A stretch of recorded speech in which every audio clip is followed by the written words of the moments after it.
Yeah, so I think let's start with the big one. I think Simon Holmstrom obviously was the biggest RFA.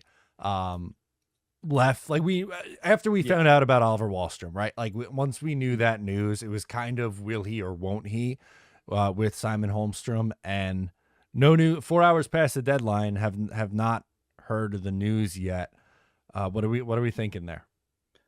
It's clear that he's not signing his qualifying offer, which isn't a negative by any means. Like he had 15 goals at the NHL level. Why would he sign a qualifying offer that'd be like $874,125? No, like he's not going to do that. He's worth more than that. How much more is really the debate here? Yeah, that's what I was gonna say. So his qualifying offer 874,125. What I think it depends on what kind of contract he is looking for. Does Mhm. he just want to do the 1 year deal? Because if it is just a 1 year deal, I don't know how much more he is getting than that. And I guess even if you extend the term, that gets you a little bit more money over time. But does that keep his cap hit down? Like if he went like a 3 year deal, like Kyle McLean got 3 years at the league minimum. Yeah. So we got to remember that he is coming off his ELC, and Lou Lamoriello, big fan of the bridge deal, or Mhm. that 2-year bridge deal. So he doesn't have to sign this qualifying offer. And in fact, the qualifying offer technically expires now, right? Unless the team, according to Puckpedia, extend it in writing. The team can say like, "Oh no, new like Lou writes a post-it note and sends it to Gary Bettman, and be like, I meant for it to keep going until the 20th or some garbage." But technically, it is expired, and so he could sign just about anything, right? He could sign a 2-year contract for 775 or whatever the league minimum is per year. Probably won't. Again, he did score 15 goals this year, had those 27 points. Um, Still not a crazy number. Like he paced out for, sorry, he paced out to 27 points. He had 25 points over the year, did he not? Yeah, 25 it and was 75. correct.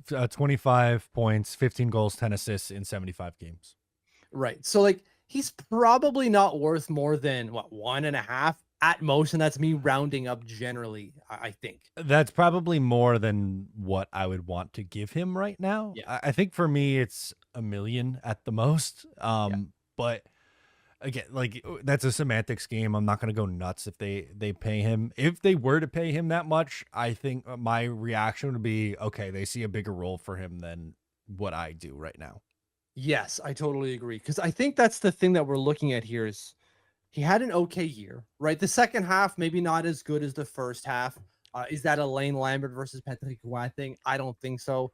It's probably a player who's taking his first steps in the NHL. And whenever we've seen that with Simon Holmstrom going into a new league, year one isn't always great. It really isn't. So look at his jump to the AHL. He did it quite early, though, to be fair.